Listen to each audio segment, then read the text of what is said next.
너무 밝은 빛이 오히려 우리 눈을 멀게 할 수 있다. 이런 얘기 들어보셨어요? 좀 역설적이죠? 오늘 분석해볼 내용이 바로 이겁니다. 우리를 눈멀게 하는 빛. 대체 이게 무슨 이야기일까요? 에이, 그냥 비유적인 표현이겠지 생각하실 수도 있는데요. 근데 이게 진짜 그렇습니다. 실제로 우리 눈을 멀게 할 수 있는 빛이 있거든요. 그리고 이 물리적인 현상 안에 오늘 우리가 파헤쳐볼 아주 중요한 영적인 진리가 숨어 있습니다. 이 현상을 바로 설맹이라고 부르는데요. 말 그대로 눈 때문에 눈이 머는 거죠.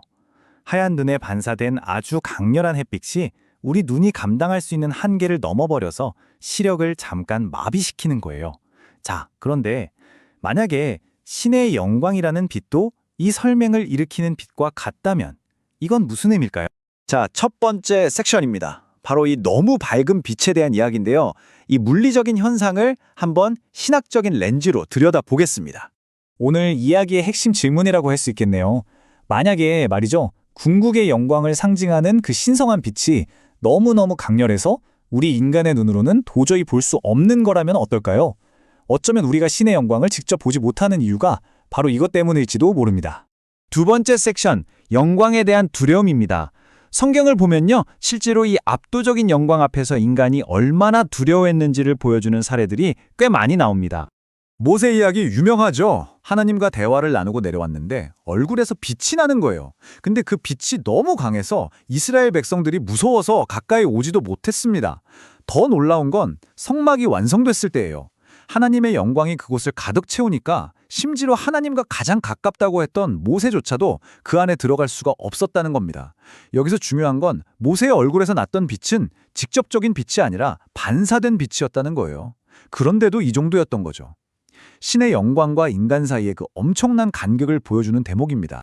그럼 왜 이렇게 감당을 못할까요? 그 순수하고 완전한 빛 앞에서는요, 우리의 모든 불완전함, 모든 어두움이 그냥 낱낱이 드러나 버린다는 거예요. 그렇기 때문에 죄를 가진 인간이 그 영광 앞에 서는 건 마치 불길 속에 뛰어드는 것과 같다는 거죠. 그냥 흔적도 없이 사라져 버릴 수밖에 없다는 겁니다. 자, 세 번째 섹션입니다. 우리가 어둠을 선택할 때.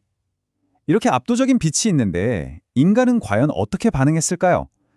놀랍게도 우리가 빛이 아니라 어둠을 선택한다고 말합니다. 요한복음을 보면 이런 구절이 나오죠.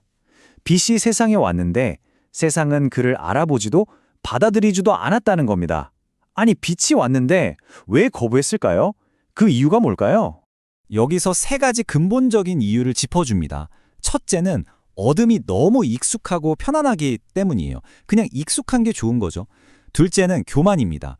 우리 인간의 지식과 과학으로 모든 걸 설명할 수 있는데 굳이 창조주가 필요해? 라고 생각하는 거죠. 그리고 마지막 세 번째는 자기 숭배입니다. 원래 창조주가 있어야 할 그 영광의 자리에 자기 자신의 욕망과 야망을 딱 올려놓는 거예요. 팀 켈러의 말이 이 선택의 결과를 아주 정확하게 보여줍니다. 창조주로부터 멀어지면 창조의 선한 목적으로부터 멀어진다. 결국 빛의 근원으로부터 멀어지는 건요, 삶의 목적을 잃고 스스로를 파괴하는 길로 들어서는 것과 똑같다는 뜻입니다.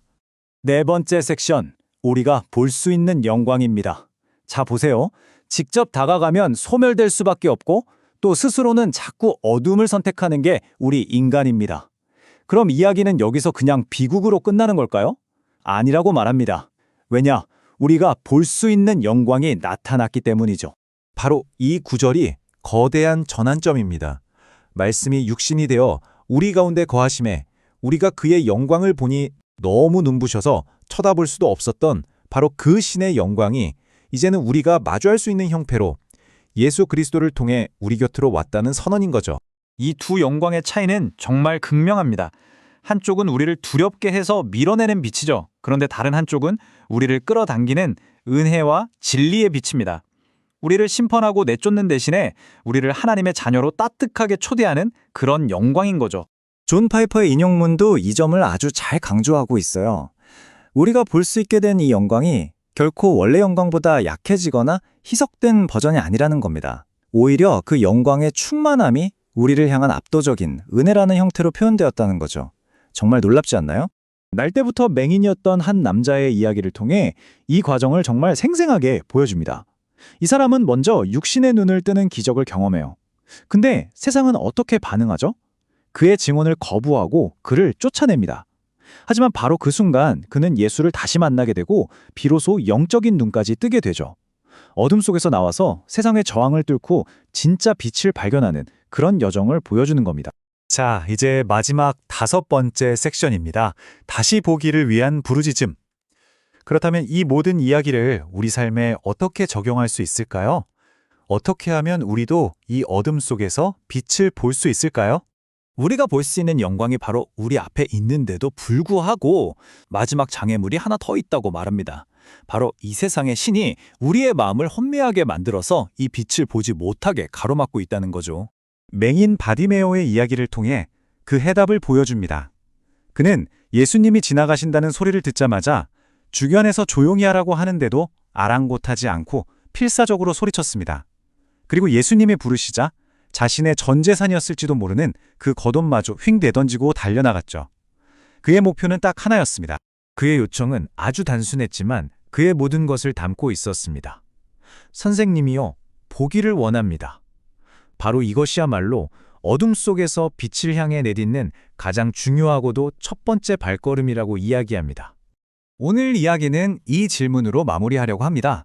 만약 보는 것이 다른 어떤 능력이나 자격이 아니라 그저 보고 싶어하는 그 간절한 마음에서 시작된다면 어떨까요? 어쩌면 가장 눈부신 진리를 목격하는 힘은 바로 그 진리를 보고자 하는 우리의 열망 그 자체에 있는지도 모르겠습니다.